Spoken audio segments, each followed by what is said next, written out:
Hey, first video here. So I was actually really concerned about what I was going to be making my first video on.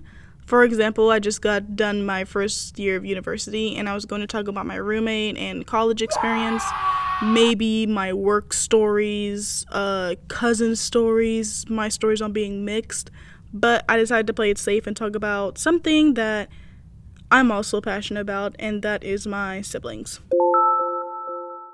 Okay, so for a little background, I grew up with actually one blood sibling, and my other sibling was actually my cousin, but we grew up as sisters, and my god sister.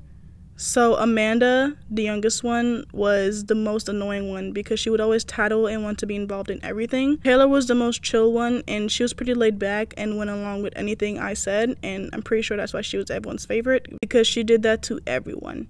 Brooklyn was my god sister, so she had a brother, and they would always be fighting, so naturally when Brooklyn came over, she would always want to fight, and if we didn't want to fight Brooklyn, she would make us fight her anyway. Now, siblings, we were always arguing, but the two that would argue the least was Amanda and Taylor.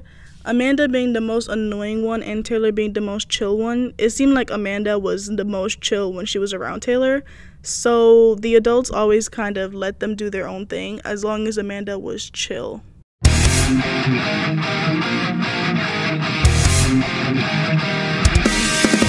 Most of the time, these two were chill, except these two instances. The first incident was when we were home alone, and they are the reason why we were not allowed to cook while the grown-ups were gone or even use the microwave because of these two. I was in my room just chilling on my iPad reading Wattpad stories, and these two were in the living room kitchen area watching slime tutorials, and they happened to come across borax no glue slime tutorial, and these two ran to the video. And I don't know why, but the video said to put whatever concoction they made in the microwave, and that's exactly what they did.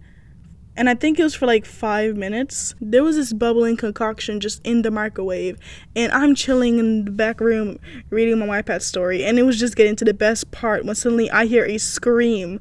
I'm running outside the door, and I see Amanda shaking with glove mitts on, and Taylor with a bowl on her stomach.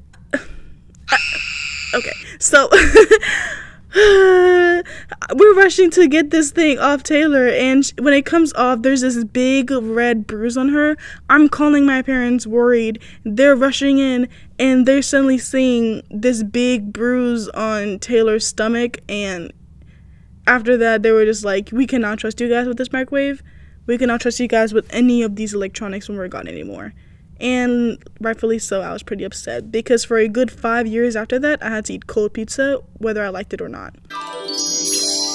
Another infamous adventure these two went on was when they were playing a game outside on our balcony, and one of their doll pieces fell into the neighbor's yard. So it was an apartment, and we were on the second floor, and on the first floor, instead of a balcony, they had a patio garden.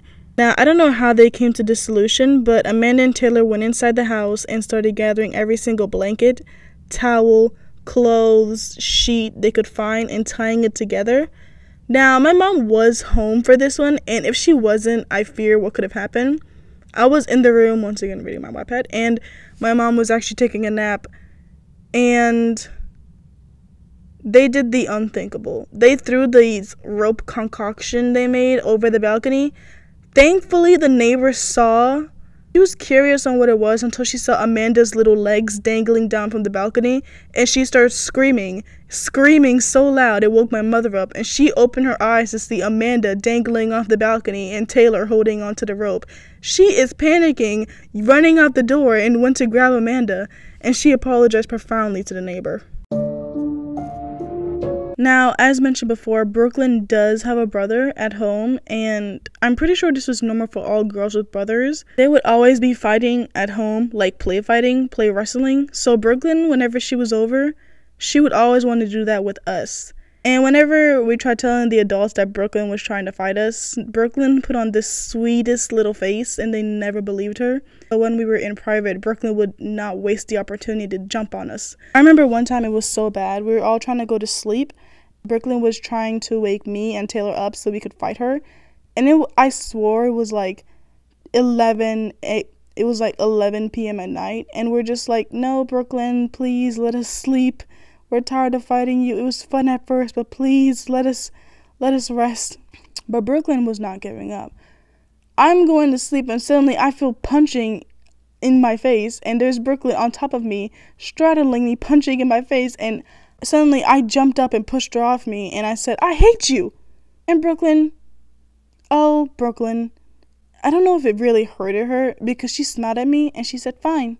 The next morning, I go downstairs to get something to eat, and there's Brooklyn right next to my mom. Why would you tell Brooklyn that you hate her? What? And we spent the next few minutes arguing whether I did it or not. I was mainly at a disadvantage because I had just woken up. I see. All right, you're on punishment. What? You're on punishment. What?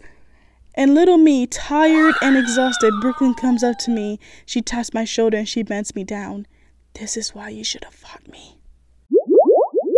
Another Brooklyn story that never fails to crack me up was when she stayed over our house for a sleepover, and the very next day we decided to go down to the community pool.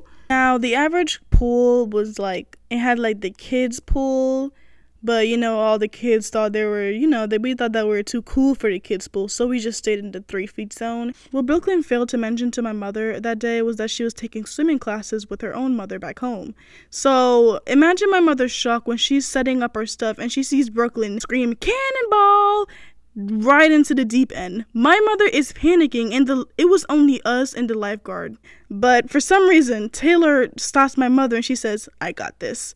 My mother tries to stop Taylor before Taylor jumps into the pool to save Brooklyn. However, Taylor starts drowning. My mother is screaming once more and she jumps into the pool. And now you would think this is where the story ends. But no, my mother started drowning. So there was Brooklyn doggy paddling on top of the pool and my mother and Taylor drowning and sinking to the bottom.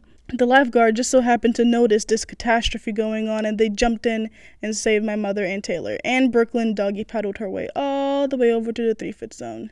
I don't know why I was dying of laughter. I think I knew deep down that they were actually going to be all okay, but it was still really funny. But yeah, that's my first video.